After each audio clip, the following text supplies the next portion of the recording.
Bismillahirrahmanirrahim. Alhamdulillahi Rabbil Alamin. Nahmaduhu wa nasta'inuh wa nastahdihi wa nastaghfiruh wa na'udzu billahi min shururi anfusina wa min sayyiati a'malina. Man yahdihillahu fala mudilla lahu wa man yudlil fala hadiya lahu. أشهد أن لا إله إلا الله وحده لا شريك له وأشهد أن محمدا عبده ورسوله. اللهم صل وسلم وبارك على محمد وعلى آله وصحبه أجمعين. Kita masih lagi berbicara berkenaan dengan mahsyar. Kita dah baca minggu lepas sebahagian daripada hadis-hadis yang berkaitan dengan mahsyar. Seterusnya, An Miqdad ibni Aswad radhiyallahu anhu qala sami'tu Rasulullah sallallahu alaihi wasallam yaqul tudna asy-syamsu yaumal qiyamati minal khalqi hatta takuna minhum kamiqdari mil fayakunu nas ala qadarin a'malihim fil arqi faminhum man yakunu ila ka'bay wa minhum man yakunu ila rukbatay wa minhum man yakunu ila haqwayah wa minhum man yaljamuhu arqul iljama. Wa asyara Rasulullah sallallahu alaihi wasallam ila fihi rawahul Muslim wa Tirmidzi. Artinya dari Miqdad bin Aswad radhiyallahu anhu, katanya aku telah mendengar Rasulullah sallallahu alaihi wasallam bersabda, di hari akhirat nanti didekatkan matahari kepada makhluk yang dihimpunkan itu sejarak 1 mil. Maka pada saat itu manusia berada di dalam peluh masing-masing menurut qada amal jahat yang dilakukan. Ada di kalangan mereka orang yang mengharungi peluhnya sekadar buku lali.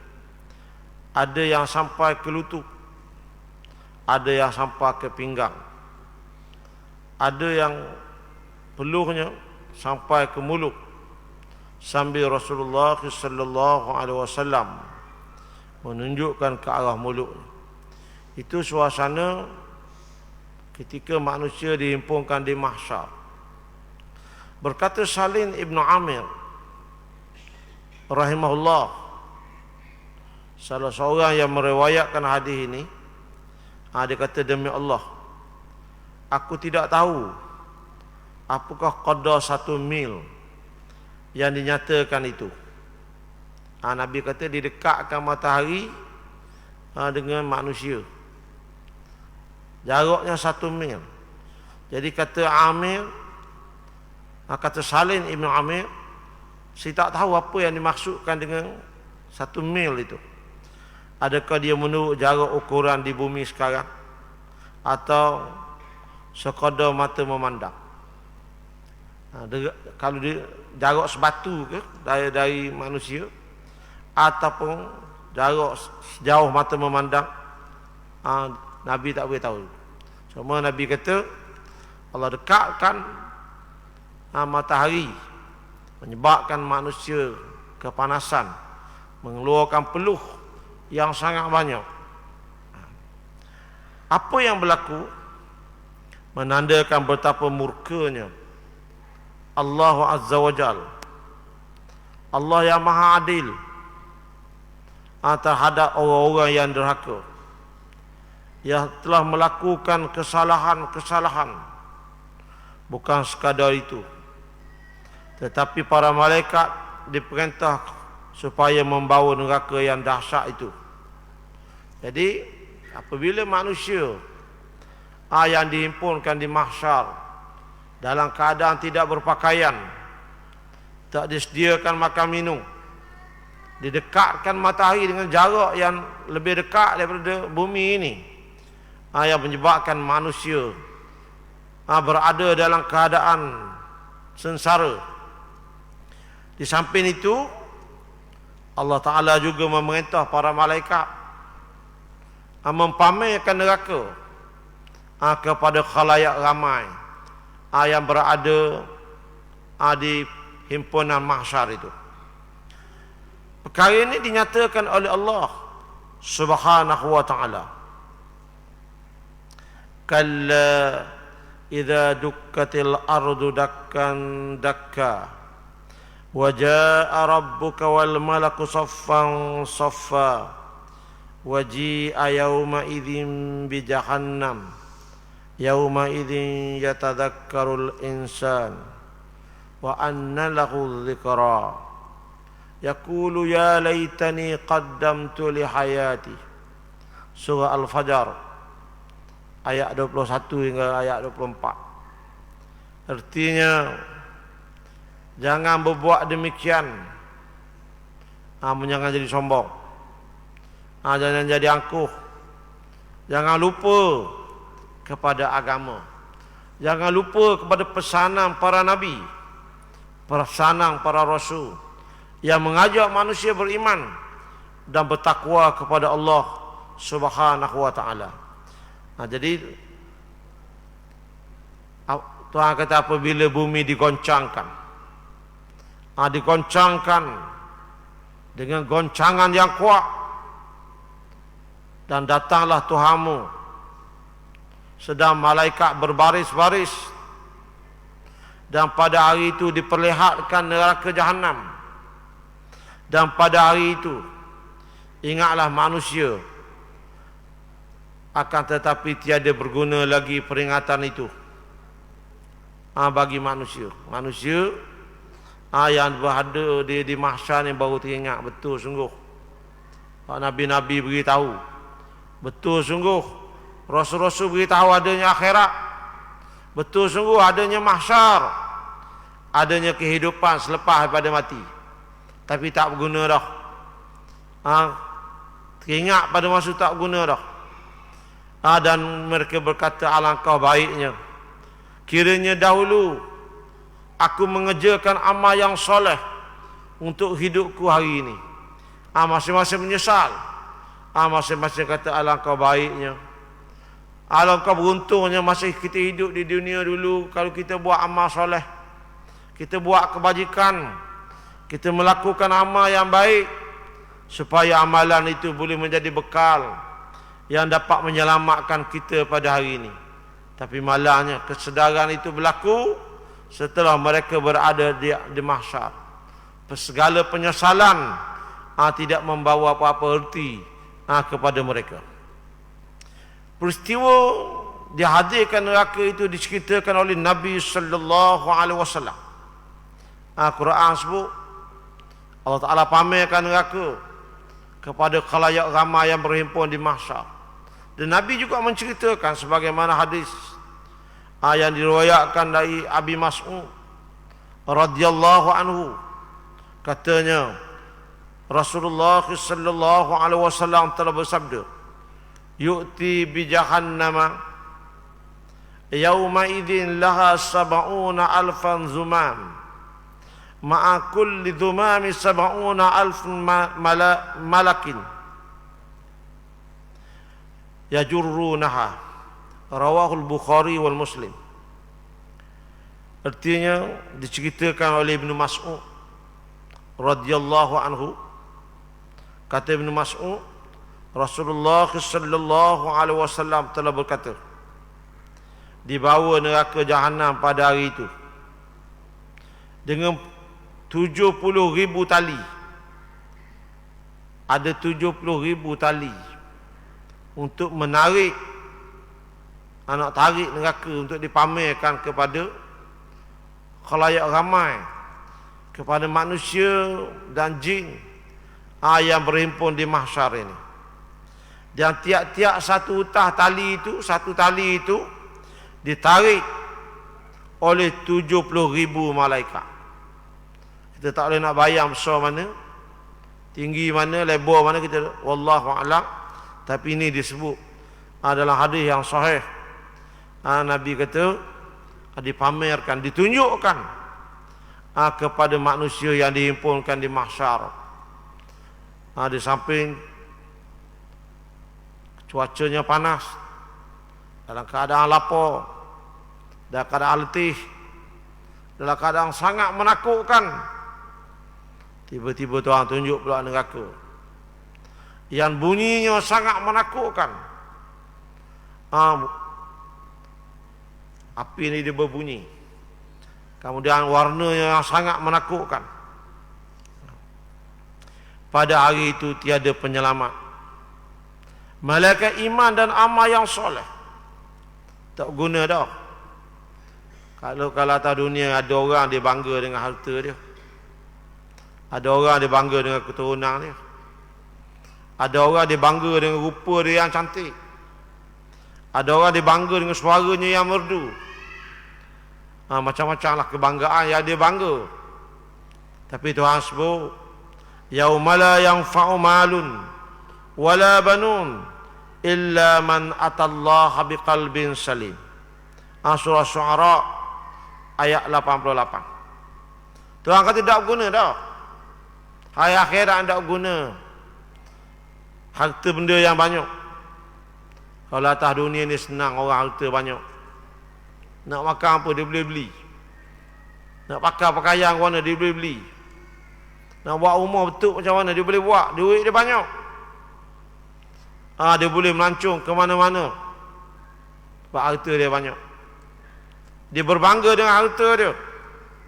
Tapi Tuhan kata akhirat tak begitu. Yaumala yanfa'u malun, hari yang tak guna dah oleh harta benda.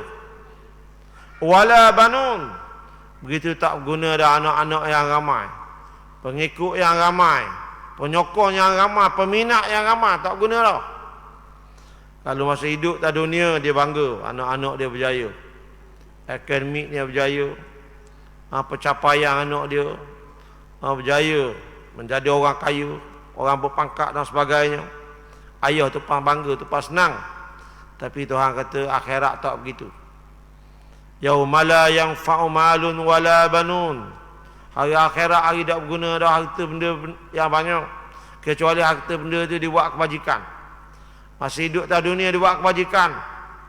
Dia mengeluarkan zakat, dia bersedekah, dia infak pada tempat yang betul. Begitu juga kalau anak-anak dia anak-anak yang soleh, anak-anak yang bertakwa, anak-anak yang beriman kepada Allah Subhanahu wa taala. Maka barulah anak-anak ini, doa anak-anak yang soleh ini memberi manfaat kepada orang tuanya. Itu orang kata yaumala yanfa'u malun wala banun, hari akhirat hari tak guna dah harta benda banyak, tak guna dah anak-anakmu yang ramai. Illa man atallaha biqalbin salim, kecuali orang yang datang menghadap Allah dengan hati yang sejahtera. Hati sejahtera ni hati dia ada iman, dia beriman kepada Allah. Hati yang sejahtera, hati yang bertakwa, dia sangat taat patuh kepada Allah, dan dia juga melakukan amal soleh yang menjadi bekal yang sangat berguna.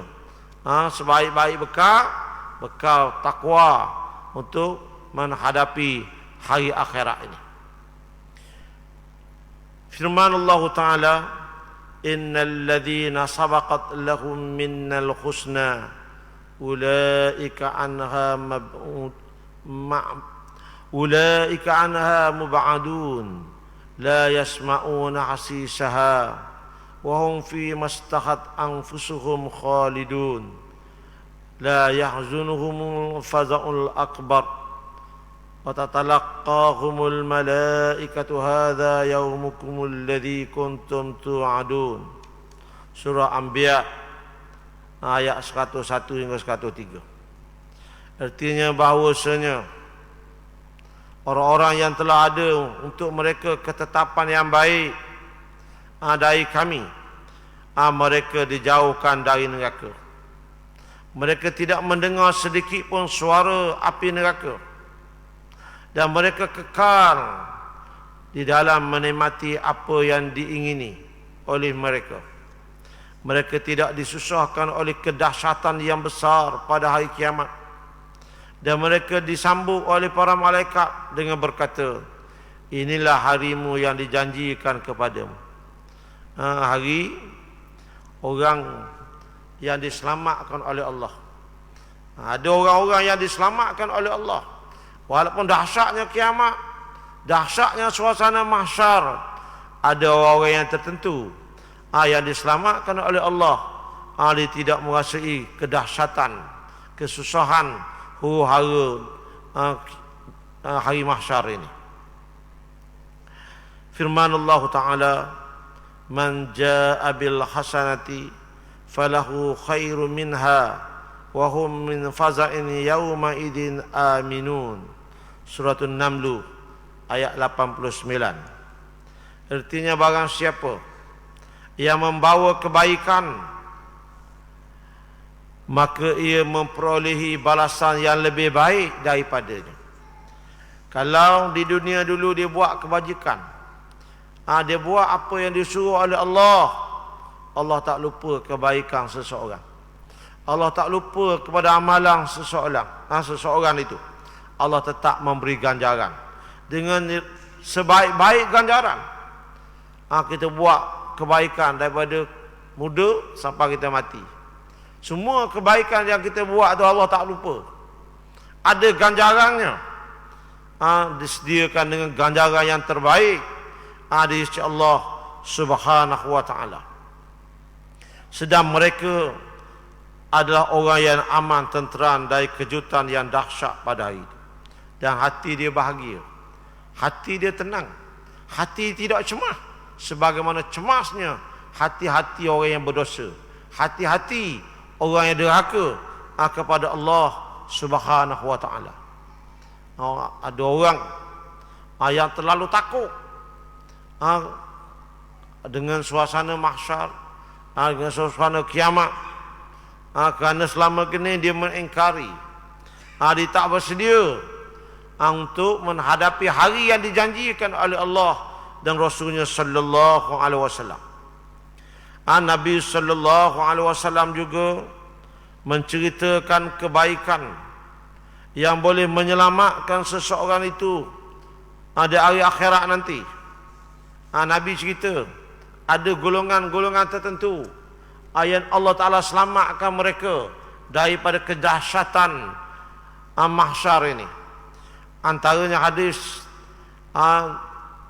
Abu Hurairah, an Abi Hurairah radhiyallahu anhu, anin Nabi sallallahu alaihi wasallam qala sab'atun yuzilluhumullah yaumal qiyamati fi zillihi yauma la zilla illa zilluh, imamul adil wa syabun nasha'a fi ibadati rabbih wa rajulun qalbuhu mu'allakun fil masajid wa rajulani tahabba fillahi ijtama'a alayhi waftaraqa alayhi wa rajulun da'athu imra'atun zatu mansibin wa jamalin ila nafsiha faqala inni akhafu Allah wa rajulun tasaddaqa aqfa hatta la ta'lama shimaluhu ma tunfiqu yaminuh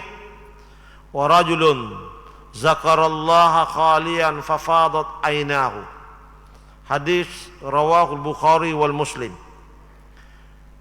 Kata Abu Hurairah radhiyallahu anhu bahawa Nabi sallallahu alaihi wasallam menyebut ada 7 golongan manusia yang mendapat bayangan daripada Allah. Ketika Allah dekatkan jarak matahari dengan manusia, panah kita tak boleh nak bayang betapa panahnya, sehingga ada manusia yang tenggelam dalam peluh. Di dunia ini walaupun panas sampai 50 darjah, tak ada orang gelar dah peluh. Tapi disebut dalam hadis ni gelar dah peluh. Tetapi di sana ada golongan yang diselamatkan. Nabi kata sab'atun yuzilluhumullah. Ada 7 golongan yang Allah selamatkan mereka, berada di bawah bayangan arsy Allah pada hari akhirat. Ketika itu tidak ada lagi tempat nak berteduh, tak ada pokok kayu, tak ada bangunan. Yang adanya tempat berteduh di bawah bayangan arsy. Orang golongan tersebut yang pertama, imamul adil, pemimpin yang adil, pemimpin yang soleh, pemimpin yang bertakwa, pemimpin yang amanah, yang mendidik anak buahnya supaya taatkan Allah, taatkan Rasul, supaya sentiasa bertakwa kepada Allah Subhanahu wa taala. Dan dia sendiri memang bertakwa, dia sendiri memang taat kepada Allah dan Rasul. Maka pemimpin seperti ini bukan saja dipuji oleh orang dia ni baik, tetapi dia dapat kemuliaan daripada Allah. Allah selamatkan dia ketika tidak ada hari yang ketika hari tidak ada tempat untuk menyelamatkan diri. Jadi itu yang pertama, imamul adil. Yang kedua, golongan yang diselamatkan oleh Allah, syabun anasha'a fi ibadati rabbih, pemuda yang menekat dewasa dari alam muda menuju ke alam dewasa dalam keadaan taat kepada Allah. Dia tak buat jenayah, tak buat dosa besar, dia tak berzina, tak menagih dadah, tak minum arak, tak berjudi, tak bunuh orang. Dia tak buat dosa-dosa besar, membesar dalam keadaan taat. Dia memelihara akhlak dia. Dia menunaikan amanah dan tanggungjawab sebagai seorang Islam. Maka pemuda seperti ini akan diselamatkan oleh Allah ketika huru-hara mahsyar, ketika orang lain tidak ada orang yang sudi menyelamatkan mereka. Yang ketiga, Nabi sebut wa rajulun qalbuhu mu'allaqun fil masajid, orang lelaki yang hati dia melekat dengan masjid, kasih dia pada masjid, dia berulang-alik ke masjid kerana menunaikan sembahyang Jumaat. Dia berulang-alik pagi, petang menunaikan sembahyang Jumaat. Ada orang mai tanya, mai masjid boleh apa? Ni Nabi sebut. Antaranya dijanjikan kesenangan ketika berada di mahsyar. Antara golongan yang mendapat bayangan arsy, orang yang selalu berulang-alik ke masjid, menunaikan sembahyang Jumaat, mendengar kuliah-kuliah agama, berzikir di masjid. Ini antara orang yang mendapat kelebihan yang besar. Di masjid ni macam rumah dia. Ke mana dia pergi pun dia akan cari masjid. Macam rumah kita, kita tinggal lama mana pun kita akan teringat rumah kita. Jadi orang yang seperti itu, yang hati dia melekat dengan masjid, ini antara golongan yang diselamatkan oleh Allah Subhanahu wa taala. Wa rajulani tahabba fillahi ijtama'a alaihi waftaraqa alaihi. Dua orang yang bersahabat baik, dia berkawan baik. Kalau kawan dia susah, dia tolong. Dia susah, kawan dia tolong. Kalau dia tengok ada sesuatu yang tak kena, dia akan nasihat. Begitu kalau kawan dia tengok dia tidak kena, kawan dia akan nasihat dia, beri peringatan kepada dia. Kalau dia bertemu, dia bincang benda yang baik. Kalau dia berpisah, lain ni dia pisah dulu kawan sama, berpisah bukan sebab dia kelahi, mungkin dia tukar tempat kerja. Hak seorang tu dah pindah duduk tempat lain, hak seorang ni lagi pun lama tak bertemu sebab berjarak berjauhan, bukan sebab dia kelahi. Maka persahabatan yang dibina di atas kasih sayang ini, maka Allah menghargai mereka.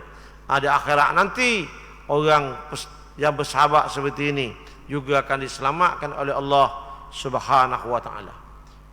Disebut dalam satu hadis yang lain, ada orang tu dia kawan baik, kawan baik, hak seorang tu pindah. Bila pindah, lama tak berhubung, tak dengar cerita. Sihat ke, sakit ke, senang ke, susah ke, hidup ke, mati, tak tahu. Maka hak seorang ni dia teringat. Hak seorang lagi teringat juga kawan dia. Maka hak seorang tu dia musafir.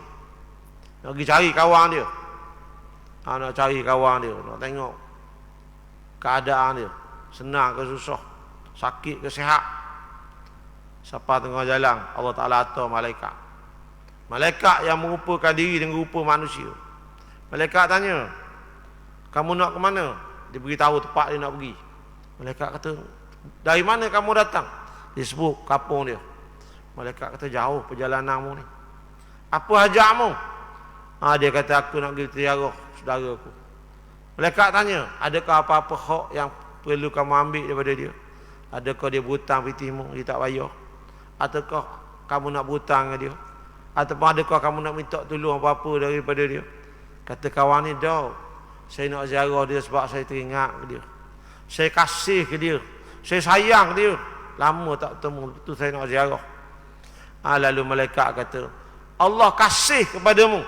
Aku ni utusan Allah. Aku nak beritahu kepadamu, Allah kasih kepadamu sebagaimana kamu kasih kepada saudaramu itu. Jadi persahabatan yang baik bukan sahaja bermanfaat di dunia ini, tetapi memberi kesan yang baik juga ketika seseorang itu berada di alam akhirat. Seterusnya, antara golongan yang diselamatkan oleh Allah, wa rajulun da'athul imra'atun zatu mansibin wa jamalin ila nafsiha faqala inni akhafullah. Kemudian orang yang digoda, dalam hadis ni disebut orang lelaki yang digoda oleh seorang perempuan. Perempuan itu perempuan yang cantik, perempuan yang berkedudukan. Dia goda untuk berzina, tetapi lelaki ni tolak. Dia tak sanggup buat kerana dia takut pada Allah. Dia tolak. Bukan dia tak mau, bukan kerana tak lawa, tetapi kerana dia takut kepada Allah. Dia meninggalkan maksiat kerana takut kepada Allah, maka Allah memberi kelebihan kepada dia. Di akhirat nanti dia juga termasuk di antara orang-orang yang diselamatkan oleh Allah. Dia akan berada di bawah bayangan Allah, di bawah bayangan aras. Kemudian seterusnya, orang yang diselamatkan oleh Allah, wa rajulun tasaddaqa akhfa fa akhfa hatta la ta'lama shimaluhu ma tunfiqu yaminuh. Orang yang sedekah, orang yang sedekah, dia suka derma, suka sedekah, dia tak suka orang tahu. Walaupun orang tu dekat dengan dia, kawan rapat dia, dia tak suka orang sebut kebaikan dia. Dia tak suka orang tahu sedekah yang dia beri, sumbangan yang dia beri. Sebab tu ramai juga orang, bila dia mati baru orang tahu dia yang bersedekah, dia yang derma. Jadi orang yang seperti ni, dia semata-mata mengharapkan ganjaran daripada Allah. Cukup Allah yang tahu. Dia buat kebaikan itu, dia sedekah, dia beri sumbangan, beri derma, bukan nak suruh orang puji, bukan nak suruh orang tahu, bukan nak suruh orang sanjung, tetapi dia nak ganjaran yang Tuhan janji. Dia nak kelebihan yang Nabi sebut. Maka dia sembunyikan, dia tak dedah kepada orang. Dia tolong, dia bantu semata-mata kerana Allah. Walaupun orang dekat dengan dia, orang dekat dengan dia pun tak tahu. Maka orang seperti ini, dia mendapat kelebihan yang besar ketika berada di alam akhirat, berada di mahsyar. Allah lindungi dia di bawah bayangan aras. Ketika itu tidak ada bayang lain, tak ada tempat nak berteduh. Itulah satu-satu tempat yang boleh berteduh. Jadi Allah Ta'ala selamatkan mereka. Kemudian yang akhir kali yang ketujuh, Nabi sebut warajulun zakarallaha khalian fafadat ainahu. Orang duduk dia seorang diri, dia teringat kepada Allah, dia teringat dia banyak dosa, banyaknya dosa aku, banyaknya kekurangan aku, sedikitnya amalan soleh aku, sedikitnya syukur aku, sikitnya sabar aku, sikitnya ibadat aku, sikitnya sumbangan aku, menyebabkan dia menangis takut kepada Allah. Dia teringat pada dosa dia, dia teringat kesalahan dia, dia mengharapkan Allah mengampunkan dosa dia. Dia duduk seorang-seorang. Kalau duduk depan orang ramai ni boleh jadi air mata buaya, orang tengok bagus dia menangis. Kadang-kadang jadi lagu lain. Ni dia seorang-seorang.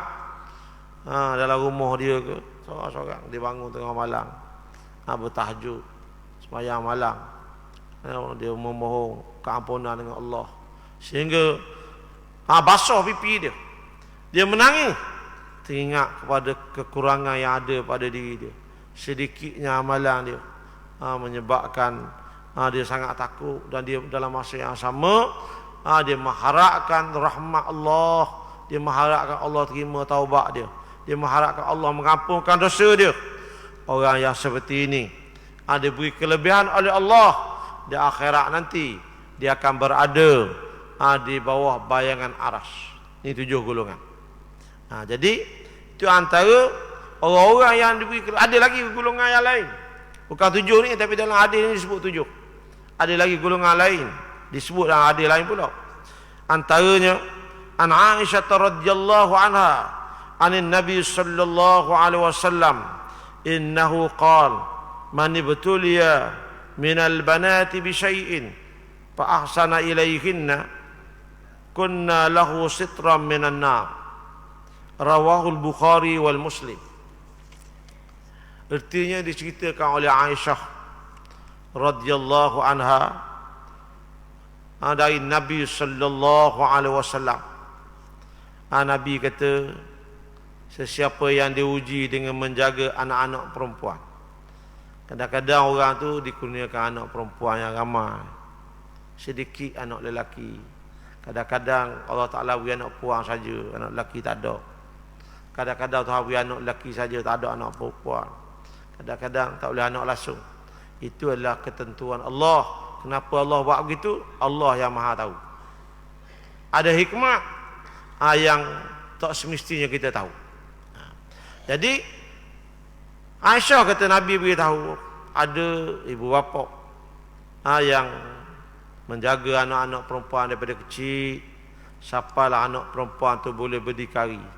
Dia jaga, dia beri makan, dia beri pelajaran, dia mengajar adab, menjaga keselamatan, menjaga maruah anak perempuan dia dengan baik. Nescaya Allah beri kelebihan di akhirat nanti. Allah lindungkan dia daripada api neraka. Mak ayah tu beriman, mak ayah tu beriman. Kalau mak ayah kafir, tak ada apa-apa lah, kekal lah dalam neraka. Tapi mak ayah yang beriman, Allah, dia pelihara anak dia. Lebih-lebih lagi zaman Nabi dulu. Zaman tu zaman orang hina anak perempuan. Bukan setakat anak perempuan dihina, mak ayah yang ramai anak perempuan pun dipandang hina oleh masyarakat. Tu zaman jahiliah. Tapi ada manusia sanggup bela, tak apa, dia bela. Sebagaimana Nabi dapat anak perempuan Zainab, Ruqayyah, Ummi Kalsum, Fatimah, dia bela dengan baik. Dia dengan penuh kasih sayang. Dia ajar adab, dia ajar akhlak, dia bimbing dengan baik sehingga membesar dengan akhlak yang baik. Maka dia akan mendapat ganjaran yang sangat besar. Jadi Nabi telah menunjukkan contoh yang baik.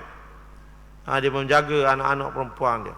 Jadi begitu Nabi sebut hadis ni, mana-mana ibu bapa yang menjaga anak perempuan dia, Bukan setakat beri makan minum, dia jaga maruah anak dia.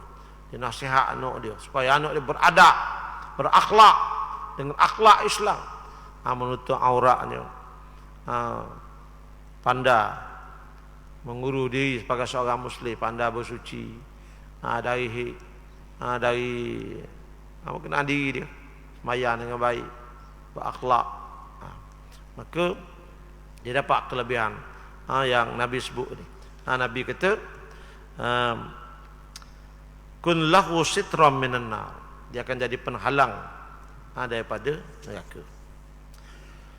Seterusnya, an Abi Hurairah radhiyallahu anhu qala Rasulullah sallallahu alaihi wasallam, inna Allah yaqulu yawmal qiyamati aina mutahabbuna bijalali al-yawma uzilluhum fi zilli yawma la zilla illa zilli. Dari Abu Hurairah radhiyallahu anhu, kata Abu Hurairah, Rasulullah sallallahu alaihi wasallam telah bersabda, Allah beritahu, Allah berkata pada hari kiamat, pada ketika manusia dihimpunkan di mahsyar, aina mutahabbuna bi jalali, mana dia orang yang berkasih sayang kerana aku, dia berkawan kerana aku, dia bersahabat baik kerana aku, dia berkawan kerana Allah. Bukan kerana nak ambil kesempatan dengan kawan dia.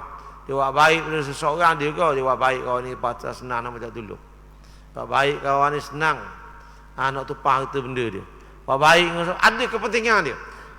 Tapi di sana ada manusia yang dia bersahabat kerana Allah. Kalau kawan dia susah, dia akan tolong. Kalau kawan minta tolong, dia akan bantu, dia akan tolong. Kalau dia tengok ada sesuatu yang tak kena, dia akan nasihat kawan dia. Ini persahabatan kerana Allah. Kalau kawan nasihat dia tak marah, dia tak sakit hati. Kalau dia tengok kawan dia senang, dia tak deki. Persahabatan kerana Allah seperti ini. Di akhirat Tuhan tanya, aina mutahabbuna bi jalali, mana dia orang yang berkasih sayang kerana aku, dia berkawan kerana aku, dia buat baik orang kerana aku. Uzilluhum fi zilli, aku akan lindungi mereka dengan bayangan aku, bayangan arasy Allah. Pada hari itu tidak ada tempat nak berteduh. Tidak. Kalau atas dunia ini kita naik motor ke, kita berjalan ke, tiba-tiba mari hujan, kita akan cari tempat berteduh. Sementara hujan serik. Akhirat tak begitu. Tak ada tempat yang boleh kita berteduh, melainkan di bawah bayangan arasy Allah. Dan bukan semua boleh duduk, hanya orang-orang yang tertentu yang diizinkan oleh Allah Subhanahu wa taala untuk berada di situ. An Abi Yasar Ka'b ibnu Amr radhiyallahu anhu qala Rasulullah sallallahu alaihi wasallam, man anzara mu'siran aw wada'a anhu uzilluhu azallahu Allahu fi zillih. Dari Abi Yasar Ka'ab bin Amr radhiyallahu anhu, dia kata Rasulullah beritahu, Rasulullah kata, sesiapa yang memberi peluang, beri tepuh kepada orang yang berhutang dia. Ada orang yang berhutang, dia susah sungguh, dia memang berhajat sungguh. Anak nak sekolah, buka sekolah, duit tak ada, nak beli pakaian sekolah anak, tak ada duit, dia terpaksa berhutang dengan kawan dia. Kadang-kadang motosikal dia rosak, walaupun tak banyak mana, tapi dia tak ada duit, dia terpaksa berhutang. Jadi dia berhutang, tiba-tiba dia nak bayar, tak ada duit. Lalu orang yang beri pinjam ni, dia beri tangguh, tak apalah, membayarlah, akan datang bulan depan ke 2 bulan lagi ke. Dia beri peluang, dia beri tangguh. Ataupun siapa dia membayar separuh dah, hutang RM100 membayar RM50 dah, ataupun dia beri terus. Maka kebaikan seperti ini nescaya Allah menaunginya di bawah naungannya. Pada hari tidak ada sebarang naungan malaikat naungan Allah. Jangan pula kita suka berhutang, tak apa kita tak ayah dia dapat kelebihan, jangan. Kita pula kena bala. Dia memang dapat kelebihan, kita ni bala, dak bayar hutang orang. Jangan. Jadi biar kalau kita berhutang, biar ada niat nak bayar. Berhutang tu memang kerana perlu sungguh. Jadi orang yang beri hutang, dia dapat kelebihan itu. Dan kita kena ingat, kadang-kadang orang beri hutang kita ni bukan dia kaya sangat, bukan dia banyak harta sangat, tapi oleh kerana dia sayang kita, dia sayang kita, dia hormat pada kita, sebab tu dia beri. Maka bayarlah hutang dia. Bila atas nama hutang, bayar. Jangan kita permudah dengan buat lebih kurang dengan hutang ni.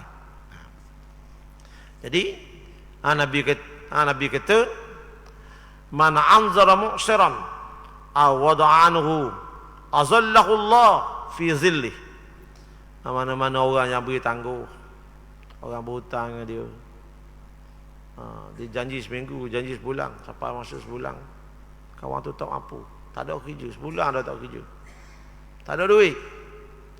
Kita tahu memang dia tak ada duit sungguh. Bukan jenis, ada juga jenis beri alasan payah nak bayar, kita ada. Tapi ni memang kita tahu dia susah, memang dia tak ada duit sungguh. Kita beri peluang supaya dia bayar di masa yang lain, ataupun kita kira halal dia, ataupun kita suruh bayar separuh je, ataupun bayar dengan qadar tertentu je. Maka di atas dasar kasih sayang seperti ini, Allah beri kelebihan. Azallahullah, dia dapat naungan Allah fi zillih, di bawah bayangan arasnya. An Umar bin Khattab radhiyallahu anhu qala Rasulullah sallallahu alaihi wasallam, man azalla ra'sa gharin azallahu Allah yaumal qiyamah. Dari Umar bin Khattab radhiyallahu anhu kata Sayyidina Umar kata, Nabi pun sebut, sesiapa yang memayung, yang memuliakan, siapa yang memayung kepala orang yang berjihad. Dia tahu ni orang yang berjihad, orang yang berjuang Islam, yang gigih berdakwah, gigih mempertahankan Islam, gigih menyampaikan Islam, kembangkan Islam, bersusah payah mengembangkan Islam, menyebarkan Islam. Kita hormat dia, kita payung dia, sama ada ketika hujan atau panas, kerana menghormati dia, memuliakan dia. Kata Sayyidina Umar kata, Nabi pernah beritahu, man azalla ra'sa gharin, siapa yang memayungkan kepala orang yang berjihad, orang yang berjuang mengembangkan Islam, azallahullah, Allah akan naungi mereka pada hari kiamat nanti. Jadi banyaknya, ramainya golongan yang dipelihara oleh Allah Subhanahu wa taala, orang yang mendapat kelebihan di akhirat nanti. Antaranya lagi an Uqbah bin Amir radhiyallahu anhu qala, sami'tu Rasulullah sallallahu alaihi wasallam yaqul, kullu mri'in fi zilli sadaqatihi hatta yafsilu bainan nas.